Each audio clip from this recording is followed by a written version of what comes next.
गिबियावनो बे समाव बिटिआरनि गासै बाहेरानि जिल्ला बे जिल्ला एबसुनि दिनै दैदेनगिरि बिथांमोना बेयाव बाहागो लाफैदों आरो बिटिआरनि बाहेरानि दुलाराय बर' फरायसा आफादनि जानानै आं गिबियावनो दिनैनि बे जिखिनि मिडिया पार्सन बिथांमोन दङ नोंथांमोनसिम बाहागो लाफैनायनि थाखाय साबायखर बावबाय। जों दिनै थांनाय जि आसाम एसेम्ब्लियाव जि मोनसे बर' कसारि वेलफेयार अट'नमास काउन्सिल बे बिलखौ पास खालामनांगौ दङमोन, नाथाय पास खालामनाय जायासै। जों बयबो मिथिगौ थांनाय जानुवारि दाननि 27 जानुवारि तारिखआव गोदान दिल्लीयाव भारत सरकार, आसाम सरकार, दुलाराय बर' फरायसा आफाद आरो एनडिएफबिनि मोनब्रै फेक्सन आरो इउबिपिअ बे आफादनि गेजेराव जि मोनसे बर' गोजोन गोरोबथा बे जानानै थांदोंमोन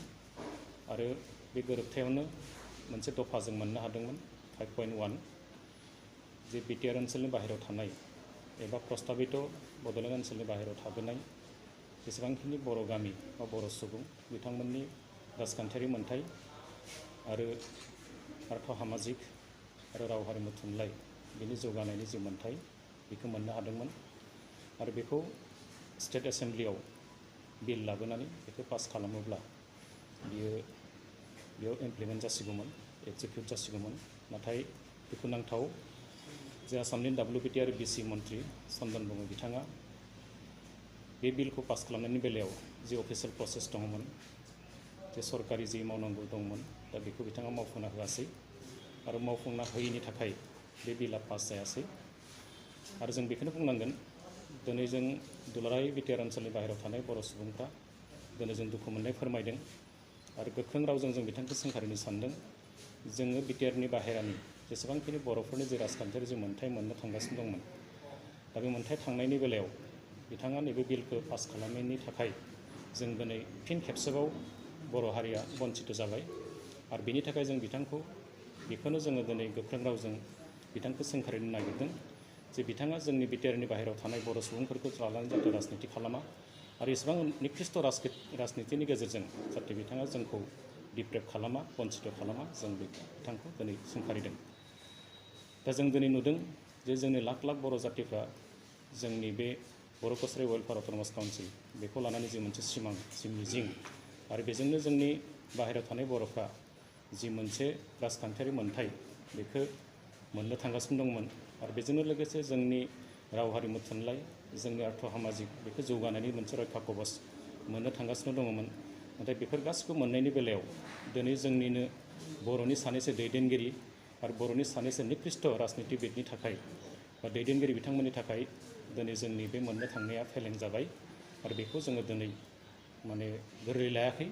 आरो बेखौ फैगौ समाव जों बिथांमोनखौ जों बेखौनो खावलायनो सानदों जे बेखौनो जोङो दाबि दैखांदों जे बिथांमोना जाहाथे फिउचाराव बेबायदि निकृष्ट राजनिति गेलेनायनि मुङाव जाहाथे जोंनि लाख लाख बर' जाति जनगोष्ठिखौ बिटिआरनि ओनसोलाव थानाय बिथांमोनखौ जाहाथे डिप्रेभ खालामा।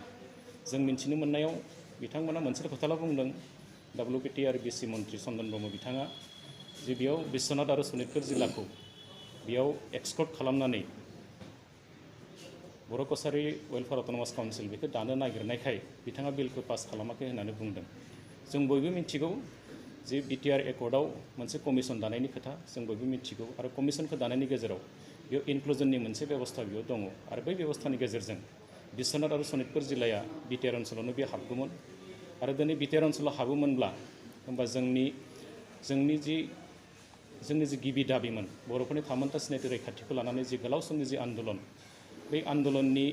मोगथां जि फिथाइ, बै फिथाइखौ जों मोननो थांगौमोन लासैनो। नाथाय दिनै बिथांमोना मा खालामबाय, दिनै बिथां मन्थ्रिया जों जानि बुजियै बिथाङा दिनै जोंनि बर'खौ आरो थुब्ला माने खावरियाव बोखावनानै बिथाङा निकृष्ट राजनिति खालामनाय जों बेखौ नुदों आरो बिनि थाखायनो जोङो दिनै दुखु मोननाय फोरमायदों आरो नियर फिउचार जाहाथे बिथाङा बेबायदि आखुथायखौ आरो दिन्थिया आरो बिदि खालामोब्ला हयथ' सानसे समाव जों बुंनो बाध्य जागोन जे बिथाङा हारिखौ लानानै दिनै राजनिति गेलेदों आरो हारिखौ दिनै बिथाङा लानानै फाननो नागिरदों, जों बेखौनो सानगोन। दिनै आं मिथिनायावब्ला दिनै जोंनि इउबिपिअनि जि मोनसे जोंहा आफाद दङ, बे आफादखौबो दिनै बिथाङा दिनै सिङाव हाबनानै बिथाङा थुब्ला मोननै बोखावनाय बादिखौ जों दिनै नुदों। मानोना बिथांनि फेभाराव दिनै बिश्वनाथ आरो सनितपुर जिल्लानि जाय जिल्ला कमिटि दङ इउपिपिएल दङ बिथांमोनखौ बिथाङा मोजां मोजां बाथ्रा बुंनानै जों जेरैखि जाया बेखौ जोङो BKWSC बेयाव सोनानै होगोन होननानै गोदान काउन्सिलाव सोनानै होगोन होननानै खोथा होदों। बेराफारसेथिं जों बेयाव नुबाय जे बिटिआर एकर्डनि जे स्पिरिट बे स्पिरिट मथे बेयाव कमिसन दानानैसो बेखौ बिटिआर ओनसोलाव सोनायनि जि मोनसे थांखि दङ। दा बेजों माने बिथाङा बुंनो थाङोब्ला इन्टेनसनेलि मोनसे कन्ट्राडिक्टरि बेखौ लाबोनायखौ जों नुदों। दा बेनि थाखायनो जे बिथाङा जिखिनि बेयाव बिलखौ पास खालामनायनि बेलायाव खामानि मावासै जों बेखौ जाति नाङैनो दिनै जोङो बेखौ दुखु मोननाय फोरमायदों। आरो जोङो गासिबो 21टा जिल्लानि जि दुलाराय बर' फरायसा आफाद आरो बर' रायजो राजाया दिनै चन्दन ब्रह्म बिथांखौ हाग्रामा महिलारि बिथांखौ खुद्रिनानै दिनै गुबुन गुबुन जिल्लायाव इउपिपिएलनि बिबानगिरि बिथांमोना रायजो राजामोना दिनै बिथांमोननि बुन्था सावनायखौ जों नुदों। बिथांमोननि दिनै प्रतिच्छबिखौ सावदों जों बेखौ दिनै नुदों। आरो जों बेनो दुर्भाग्य जे जों दिनै जाय बिथांमोनखौ हारिनि दैदेनगिरि होननानै हारि सिबिग्रा होननानै आरो बिथांमोनखौनो जोङो हारिनि साफा आदर्श पुरुष हिसाबै मानिबोदोंमोन। दिनै बिथांमोनखौनो जोङो दिनै खुद्रिनानै फिन खेबसेबाव जोंनि जातिनि मानसिफ्रानो बिथांमोनखौ दिनै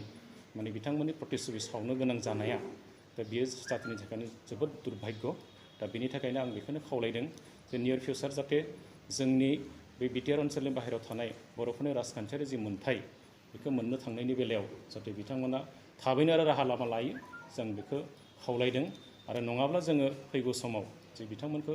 जों हारिनिनो साफा साफा दिनै बिथांमोना जोंनि जौगानायखौ बिथांमोना लुबैया बा जोंनि गेजेराव हारिनि गेजेरावनो बिथांमोना जे मोनसे खैसारि खालामनानै आरो थुब्ला बोखावनो नागिरनाय बे थासारिया बेयाव नुजागोन। दा बेनि थाखायनो आं बेखौ खावलायदों जे बिनि बेलायाव जोंनि जिखिनि आफाद दङ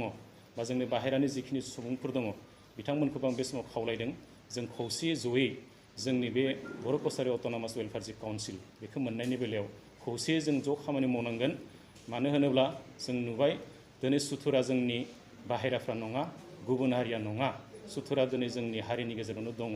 दा गतिके माखासेया गावनि राजनैतिक लाभालाबखौ अंख खालामनानै दिनै जे बिथांमोना गावनि बादि जि सुबिदा मोननाय गावसोरनि बादि जि जौगानाय बे जौगानायखौ लुबैयैखौ जों दिनै नुदों। दा एकमात्र बे स्वार्थनि थाखायनो दिनै बे मोनब्रै जिल्लायाव जानो नागिरनाय जे बिटिसि इलेक्सन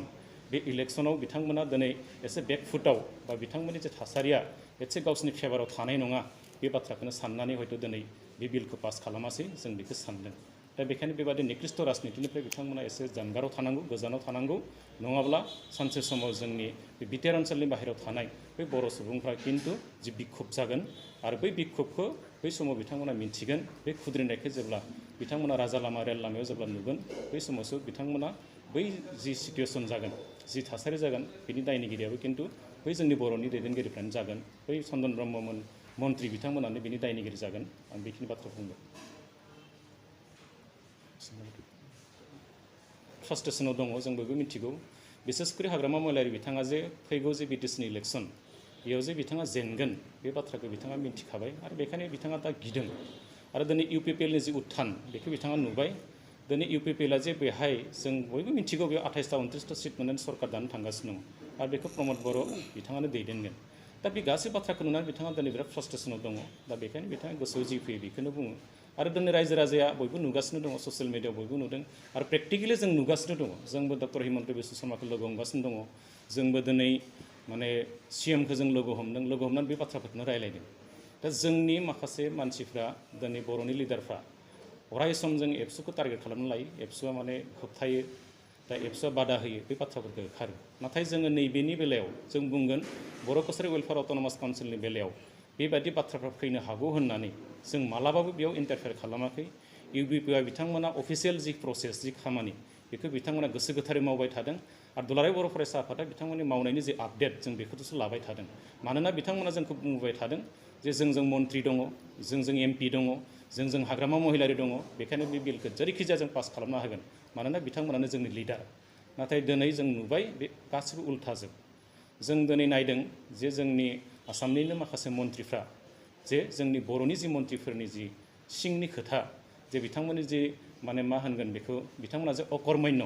बिथांमोना जे मावनो गोसो गैया, बै बाथ्राफोरखौ दिनै जों गुबुननि खुगानिफ्रायसो दिनै खोनासंनो बाध्य जादों, खोनाहोदों जोंखौ दिनै। दा बेयो बिराद दुर्भाग्य। मैयासो जों बयबो मिथिबाय मरान मटकनि बिलखौ लाबोबाय, कुच राजबंशीनिखौ लाबोबाय। दा जोंहा दिनै बर' मन्त्रि दङ, बर' मन्त्रि थासेयावबो हाग्रामा महिलारिमोन बादि थासेयावबो बिश्वजित दैमारिमोन बादि थासेयावबो दिनै बर'नि बिलासो पास जायासै बर' कसारि वेलफेयार अट'नमास काउन्सिला आरो बेनिख्रुइ दुर्भाग्य हयथ' जेबो गैया दा बेखायनो बिथांमोना गावखौ बासायनो थाखाय डिफेन्सिभाव माखासे बाथ्राखौ बुङो आरो बेयो थार नङा आरो दिनै समग्र जाथिया समग्र बर' जाथिया दिनै नुगासिनो दङ जे बिथांमोना मा मावगासिनो दङ दा बिथांमोननि जे बुंनाय भाष्य हाग्रामा महिलारि बेथ' बिराद दुर्भाग्य आरो फारसेथिं बेबो फ्रास्ट्रेटेड बिथांनि जे भाष्य बियो बिराद माने मा होनगोन बेखौ बिथाङा माने गिनानैसो बे खोथाफोरखौ बुङो आं बिदि सानदों बुंनांगोन जे कि सिगनेटरि हिसाबै जोंनि बिटिआर एकर्डआव दुलाराय बर' फरायसा आफाद एनडिएफबि थाबाय बेराफारसेथिं इउबिपिअ थाबाय दा जोङो अरायसम माने बर' कसारि वेलफेयार अट'नमास काउन्सिल बेखौ लानानै दुलाराय बर' फरायसा आफाद आरो इउबिपिअजों जों रायज्लायबायानो थादों आरो जोङो बिटिआरनि बाहेरायाव थानाय जोङो नैबे मोननै आफादानो जों मेजर रलखौ प्ले खालामनांगोन आरो बिथांमोनखौ आं बेयाव खावलायनो सानदों जों जाहाथे राजनितिनि मेरपासाव मालाबाबो जाहाथे जों गोलैया आरो जोंनि गेजेराव जे ओरैबायदि नङा जे जों बै माने मन्थ्रियानो जा सोरबा एमपियानो जा सोरबा सिफआनो जा बिथांमोनखौ जोङो अरायसम सरकारनि नोजोरजों नायनांगोन बेयाव आंनि नोंनि जोंनि होननाय जेबो गैया बे बर'आनो जा जियानो जा नोंथांनि फंबाय जा बिदा जा सरकारा सरकारखा आरो अरायसम जों सरकारखौ सरकारावनो दोननानै जों बाथ्राफोरखौ रायलायनांगोन आरो बेखौ आंनि नोंनि जोंनि होननाय जेबो गैया आरो दिनै आं इउबिपिनि दैदेनगिरि बिथांमोनखौ साबायखर बावगोन बिथांमोना जथेस्थ' नाजादोंमोन किन्तु दिनै जे बिथांमोना सिगाङाव जि साननाय जि बाथ्रा मन्थ्रिया जोंनिखा एमपिया जोंनिखा उमुगा जोंनिखा होननानै बिथांमोना जेरैबायदि आसा खालामनानै फैदोंमोन दिनै बिथांमोना जि आसा खालामनाय आरो जोंबो दुलाराय बर' फरायसा आफादा जोंबो आसा खालामदोंमोन नाथाय जोंनिनो दिनै जाय बिथांमोनखौ जों बिराद बिसास खालामदोंमोन जायफोरखौ जों लिडार होननानै मानिदोंमोन नाथाय दिनै बिथांमोनानो जोंनि जातिनि जि अधिकार बा जि मोन्थाय बेखौ मोननो थांनाय बेलायाव बिथांमोनानो जोंखौ दिनै बाधा होबाय आरो बिथांमोनानो जोंखौ दिनै जाति हिसाबै मोनसे सिनायथि थामोनथा लानानै जों थांनो हानायनि जि मोनसे लामामोन बे लामायाव स्पिड ब्रेकार हिसाबै दिनै बिथांमोना नुजाथिदों दा बियो जातिनि थाखायनो जोबोद दुर्भाग्य